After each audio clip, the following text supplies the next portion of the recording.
All right, Steeler fans, welcome back. It is time for the mailbag segment, and this is how it works every single Wednesday. Actually, it's Tuesday. You have to pay attention to my Twitter feed at jhartman, HARTMAN_PIT. I put out the tweet. You respond to that, and I'll answer it live here on the mailbag segment, which also I've been repurposing on our YouTube feed. So if you ever want to see it, not sure if you want to just watch it, but you can if you want. Go to YouTube, search Steel Curtain Network, and you'll find it there.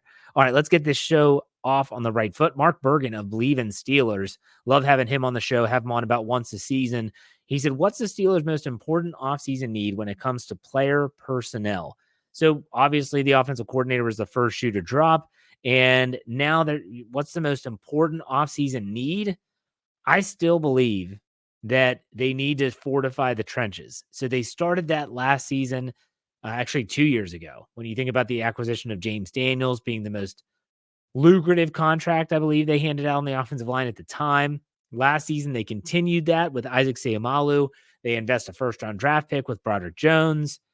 That's what needs to continue to happen, but it also needs to happen on the defensive side of the ball. Keanu Benton, good job. Second-round draft pick out of the ballpark. Larry Ogunjobi did not have a very good season, in my opinion. Fortify the trenches. That's where it starts, and then it bleeds itself to the rest of the offense and defense. Let's go to Jeff Coons, our buddy up north. Spells his name incorrectly, but that's neither here nor there. He said, hi, Jeff. I needed a bit of time away from our team to decompress a bit. I'm sure there are other listeners out there who need the same. You're probably right. What would be your first question if you could invite Omar Khan to the next Hartman family grilling session sponsored by Oklahoma Joe's? The first question I would ask Omar Khan would probably be based around, I want to know the inner workings of the organization as it pertains to power of decision-making. I would want to know who has final say. Is it him? Is it him and Andy Weidel together? Is it Mike Tomlin? Is it Art Rooney II? That's what I would want to know. So that would be the first question I ask Omar Khan, other than how do you like your steak? So let's go with Born Black and Gold. Why focus on the Lions' aggressive offensive failures in the second half? They lost because of their defense in the second half. Okay, so you're going to the NFC Championship game, and I'm sure you're referencing one of the podcasts I did for the NFL feed. Check it out, FFSN space NFL, anywhere you get your podcast. So I think that they're one and the same. So the failures on fourth down on offense equate in bad things happening to the defense. They had a lot of defensive failures. That was evident to anyone that watched that football game. But I don't think you can tell the story of one side without also mentioning the aggressive nature that just completely got out of hand. I thought Dan Campbell he completely screwed the pooch, and that's a problem. So yeah, that's the focus. But no, the defense deserves some blame as well. Haskins QB1. Hey, Jeff, do you think the lack of offensive coordinator interest is because of Kenny or something else? You know, now that there's been a name out there, Arthur Smith being the guy, yeah, I don't know. I can't imagine. I'll reference again Tim Benz, the conversation I had with him on Monday, where he said it's not an attractive job. You know, you're with a head coach who has a lot of control over everything that happens with the football team. You are saddled with a quarterback on a rookie deal who's coming off of a not great season. Not horrible, but also not great for a first-round draft pick. And that's really it. You get Mitch Trubisky, Mason Rudolph's a free agent. What are they going to do? I don't know if it's just Kenny. It's just maybe the offensive situation that makes it not as attractive. Let's go to Easy Pickens. As someone who has watched and invested in the Falcons, I am mortified. Wow, what a word. We hired Arthur Smith. Truly unsure how to feel about this, but seeing what he did in Tennessee, there's definitely reason to be hopeful, in my opinion. Some coaches just don't translate well as a head coach. I agree 100%. Talked about that in the first half and mainly saying the same exact thing. Now, Easy Pickens continues. Taking it more in, needed to dial back to what he did before the train wreck that was Atlanta. This guy got the Titans the number 1 seed. Definitely reason to be hopeful. I'd love us to bring back Munchak, but overall hearing AR2 say they are sick of losing in the playoffs, I'm excited. So he goes from mortified to excited, just like that. What a life. I love it. And then Crystal Privet also chimes in and said he had a bad GM in Atlanta too. So, okay, take that for what it's worth. Let's go to RJ. I'm so excited for this offseason. I think we're going to finally see who Mike Tomlin really is as a head coach and round 2 of con season. Now that the Falcons have a head coach, what do you think the odds would be about getting Bill Belichick as our defensive coordinator? Not good. The reason why he did not go to Atlanta, reportedly, Atlanta wanted Bill Belichick, but Bill Belichick wanted way too much control. So because of that, they said thanks, but no thanks, and they went in a different direction. I don't think Bill Belichick's going to coach this year. I don't think he's going to coach at all. So, and not to mention the Steelers are reportedly extending Terrell Austin's contract. So take that for what it's worth. Let's go to James. He said, might be too late with the question. You're not, but here it is. Do you think Pittsburgh is truly high on Dan Moore, that they won't move or replace him? I keep hearing from other Steelers outlets that this is the team's perspective on him. I think that a lot of times the Steelers, they think that they can always make something out of nothing. And you think about some of these reclamation projects they've had in the past, and you can understand why they might think that way. Ramon Foster, undrafted free agent out of Tennessee, he becomes a starter on the offensive line. Alejandro Villanueva takes being an Army Ranger and serving 2 tours in Afghanistan. He comes back. The Philadelphia Eagles want him to be a defensive end, fails at that. The Steelers take him and say, let's turn him into a tackle, and they do. So I think sometimes the Steelers have this kind of like a hero complex. You hear about these relationships where people always want to fix someone else, and they almost crave that. They desire that. I kind of feel that's the way they are with Dan Moore. He does have potential. We haven't seen that potential. Is Pat Meyer the right guy to get the job done? I don't know, but it is an issue. Tackle is an issue. They need to figure it out this offseason one way or the other. All right, let's go to Tyler. He said, hey, Jeff, in recent history, have any quarterbacks been in a similar position as Pickett and greatly improved? What comparison to a current or former player does Pickett match? If I'm thinking about this and being 100% truthful, I'm going to have to say it was the comp on Kenny Pickett when he was coming out of Pitt, and that is Kirk Cousins. And Kirk Cousins in Washington, he didn't start right away. He was behind RG3. RG3 gets hurt. He struggled. He struggled in Washington and then started to get better, started to figure it out. And then he started to be able to maneuver his way through the league. And what's expected of him as a starting quarterback turns it into a nice contract with Minnesota. And now he's a free agent. That's the comp I would give you. Let's go to Tyler. Updated question. What style of quarterback does Arthur Smith like? Does he prefer a style like Pickett, or could you see him making a push for a quarterback he prefers? He could try to convince the team to get a different quarterback. I feel like if you look at Ryan Tannehill, who was his quarterback in Tennessee, that might be where you're looking or where you're trying to point the finger, so to speak. But I don't know if he has a specific style. This isn't like a Greg Roman offense, former offensive coordinator of the Baltimore Ravens, where he wants one type of quarterback who can run his offense. I don't think he's that. Let's go to Steelers fan 69. He loves his dad jokes. He said, hey, Jeff, who is the new host of the Week That Was podcast? That's D. Yeah, it's a Brian Davis. Brought in D. She is a Steelers fan. She's real big in YouTube and on Twitter Spaces and things like that. She is going to hop on and do that show every week for us in the offseason. Might stop in and do some spots with Brian Davis on some of his shows. But yeah, he said that's who the new host is of the Week That Was podcast. He said, now for more jokes. He said, I accidentally took my cat's meds this morning. Don't ask me how. Next one, note to self. Always check the name on the prescription. He's really on this cat kick right now. And then lastly, he said, I joined a dating site for arsonists. I've been getting a lot of matches. But I'm ching. Very good. Thank you very much. Steelers fan. As always, love it. Okay, Will Caldwell asks a couple. He said, okay, Jeff, put your GM cap on.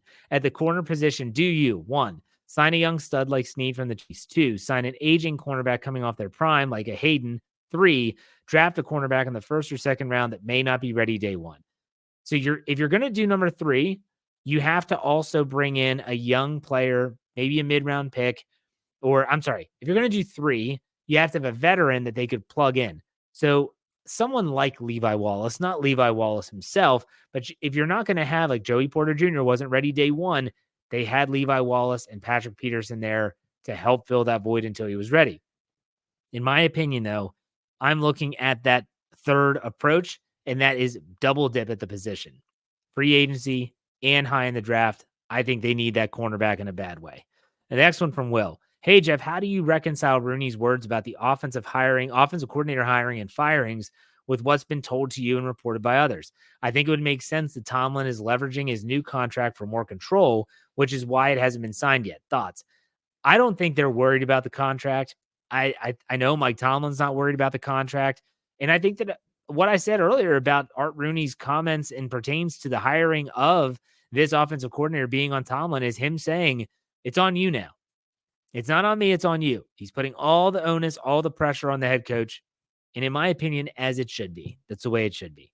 Let's go to Crystal Privet. Should Najee Harris sign his option or decline and sit out for an extension, especially if the new offensive coordinator is run-oriented? Well, Arthur Smith is run-oriented. And I think if Najee Harris is smart, the Steelers are probably going to want to pick up his fifth-year option. He's been available. He's been healthy. He's been productive. You may not like the guy. You may not like his style. But at the same time, it is what it is. So I would say that they pick it up. I think he's smart to take it.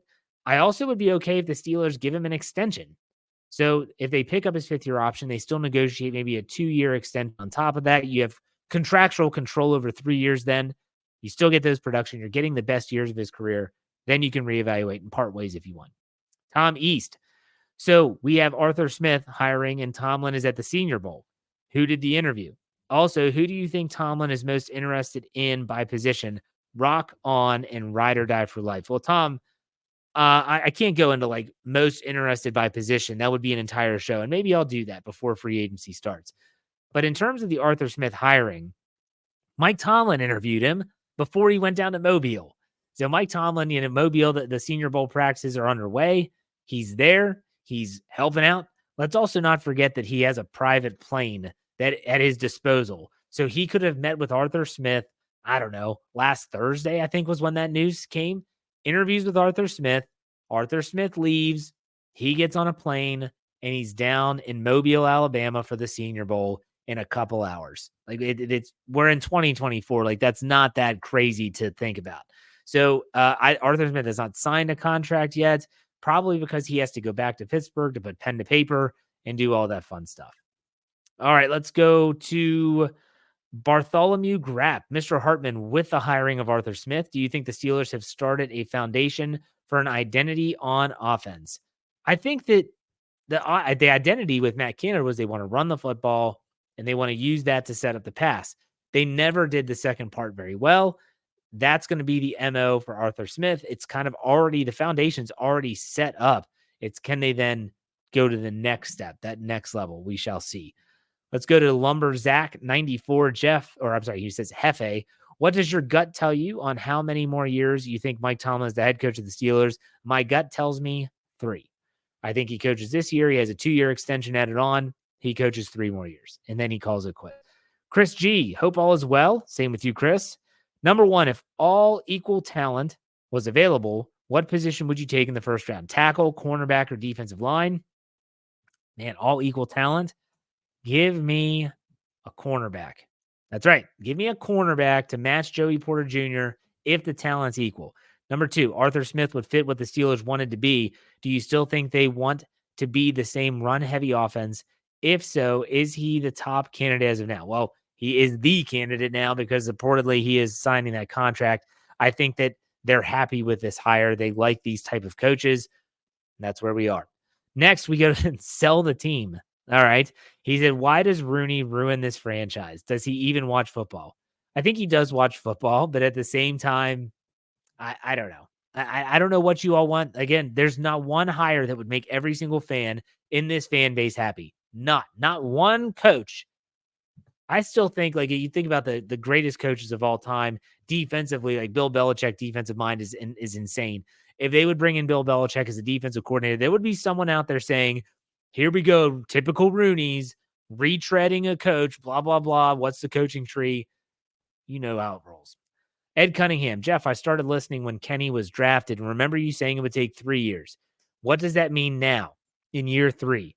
That the Steelers should move on from him if he doesn't, what? Make the playoffs, improve their record? Is there an eye test he could pass? So I don't think, Dave Schofield outlined this by the numbers very well. I want to say 2 weeks ago when he analyzed the quarterbacks by the numbers.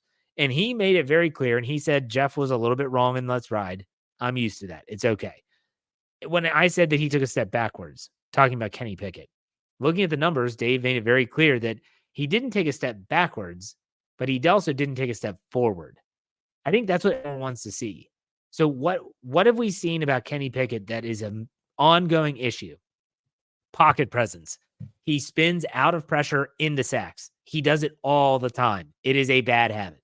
He doesn't manipulate the pocket well. Watch the NFC Championship game and watch Brock Purdy and how in the second half he manipulated the pocket, used his mobility, which Kenny Pickett has, to stress the defense. Kenny Pickett has not done that. You talk about accuracy in certain settings, certain situations. He has struggled there. Being under center more. All these things are what the fans want to see improve. And yes, throwing touchdowns. It's not good enough to say I'm managing the game and I'm not turning it over. You have to perform well when it matters most. If he starts to do those things, the fan base will start to back off. But until he does, the pressure is going to be on. All right, last two from Brandon Diaz. He asked first, who's your pick for offensive coordinator? It doesn't matter. Arthur Smith's the guy. Next, in your opinion, is center or cornerback more important? If I'm weighing those two positions, I think center is more important, but cornerback is right behind it. 3, why in the world were Steeler fans rooting for the Ravens? No clue. I could never do it. It makes me want to puke thinking about it. Next, can the Steelers win a Super Bowl with Mike Tomlin? Yeah, I still think they can. Next, which new hire head coach will have the most impact? I don't know. I've always liked Raheem Morris. I think he's a good coach, so I'll take him maybe down. Atlanta's not. They have some talent down there. That's all I'll go with. Which playoff loss felt better, the Ravens or the Browns? Both. Part 2. Do you think people count Pickett out due to play or because he was the first round pick and someone like Purdy was the last pick and now in the Super Bowl? I think it's a combination of Pickett is a first round pick and they haven't seen him play up to that status yet. And yes, it doesn't help Brock Purdy was the 7th round draft pick and has orchestrated the 49ers to a Super Bowl and to a conference championship last year as well as a rookie. So yeah, that's several of the reasons. Which non-Steeler team is your favorite to watch? Non-Steeler team. That's tough. I'd probably have to go to the NFC and say that I love watching when Philadelphia's defense is flying around. I love watching them. And I got to say, I like watching the 49ers on offense. The way that they scheme things up is a lot of fun. And then besides divisional teams, which team can you not stand? Really, all of them. I can always find a reason to hate a team. It doesn't take me much. I talk about the Chiefs. I get sick of Patrick Mahomes. I get sick of seeing Travis Kelce on commercials. I get sick of seeing them win. It doesn't take me much to disdain another team.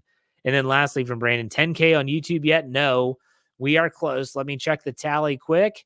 We are at 9,941. We are close. 9,941. So if you're out there and you have a YouTube channel, or not a channel, but you have an account and you have not followed or subscribed to the Steel Curtain Network yet, I strongly suggest you do. Go to Steel Curtain Network, find it there on YouTube, subscribe. We do appreciate it. And I appreciate every single person on the Ride or Die crew that took the time to ask those questions. So that does it for me. On Friday, I'm trying to figure out how I can get a guest on the show to talk about Arthur Smith from a different perspective. And then I'm also going to be having Jeremy Jerome Betts on, as always, for the All Bets Are Off segment. So make sure you're on the lookout for that. Check us out at steelcurtainnetwork.com and all of our content, both on YouTube, Facebook, Twitter, everywhere, especially our audio side. You know, we finished it out. Be safe, be kind, and God bless. Have a great rest of your week. We'll see you on Friday. Go Steelers.